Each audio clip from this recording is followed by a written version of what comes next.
Tonight we're at the Stone. It's a kind of a renowned, very small, independent, experimental music venue. And I'm here to support a project of Peter Gordon, who's working with John Zorn. John is a figure who's worked for the last couple decades to push the envelope on experimental music. Tonight I'm going to be exploring some of my relationships to contemporary production using my app, and we're working with the Moog company to beta test, so to speak, a new app that just came out. So it's kind of a turntables versus keyboards. So it's very intimate, very small space, much smaller than my normal concert venues. And I appreciate and respect that because it's kind of like a living room, and you can just put pillows out and everyone just sits and chills out.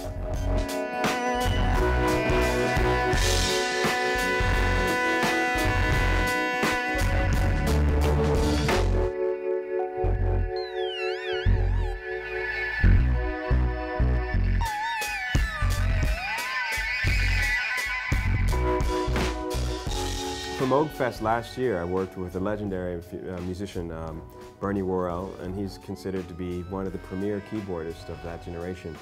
Mainly, everyone knows his riffs from Parliament Funkadelic, and we had a great run with that. I was on stage with the iPad using Filtatron. He was using a classic one, like an old school. And the concert with last year's Moogfest was just brilliant. We had ELP as well. You know, it's one of those moments where you just feel a sense of history between these kinds of app-based instruments versus quote-unquote live instruments, and it was just magical. Tonight I wanted to kind of give you guys a little bit of a kind of taste of some of the issues of looking at how people respond to improvisation and notated music, but also looking at electronic music and the idea of the app. Amusingly enough, even just a couple of years ago, the iPad wasn't out yet, and the idea here is that the iPad really was a game changer when it came out. It absolutely changed my music production process.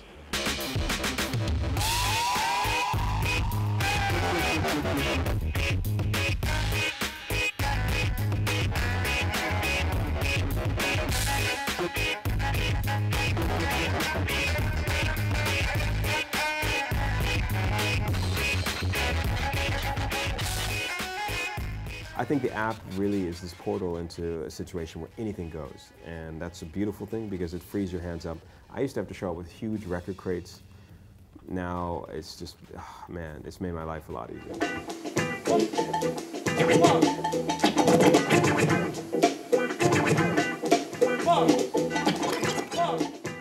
One of the things that really is a crucial issue for any kind of iPad app is latency. When I say latency, there's sometimes a slight delay with how quickly something responds, you know? And with my app, we made it very clear that it had to be similar speed as a turntable, which is actually easy to program.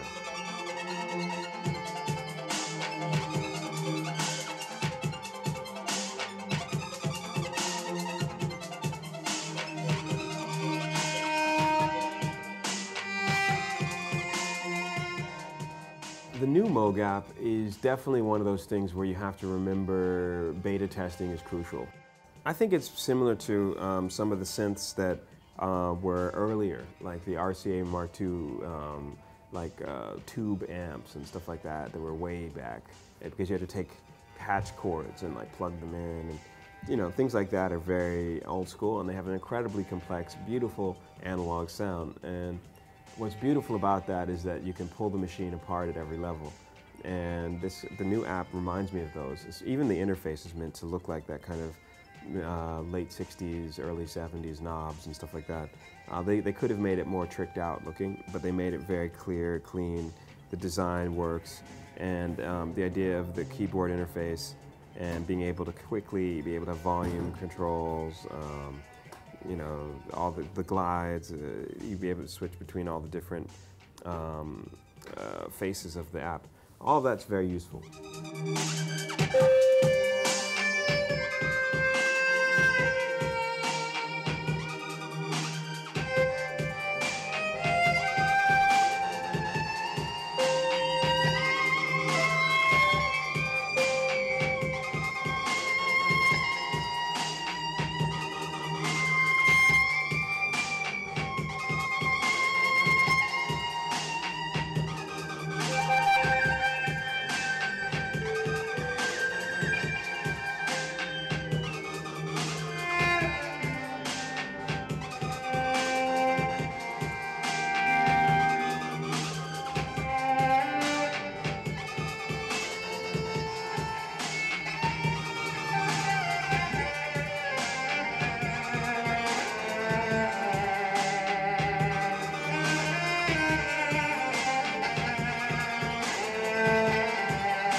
tonight you're hearing digital dubbing, and I just want to say thank you.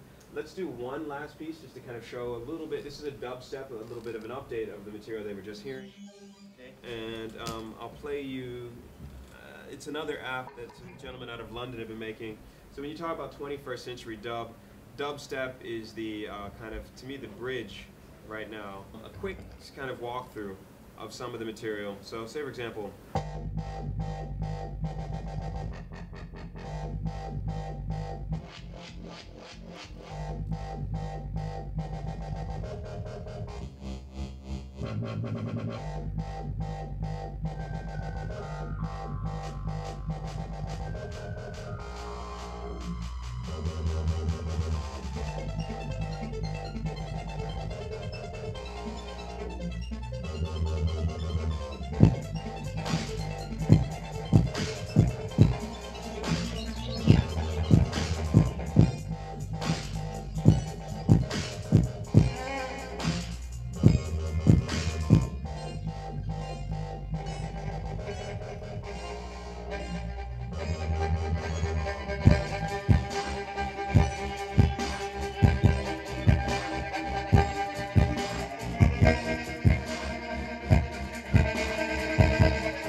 tonight, basically, you were just getting a little extract. I've been doing entire concerts off of this. I love the way that people are repurposing tools these days in the 21st century, and you're going to be seeing a lot more innovation and reappropriation of traditional materials, and software is something that allows people to really pull apart everything that we have around us. The app whole ethos is based on this idea that you have a kind of a shorthand model to be able to quickly pull something up. You want a piano? It's loading. There we go.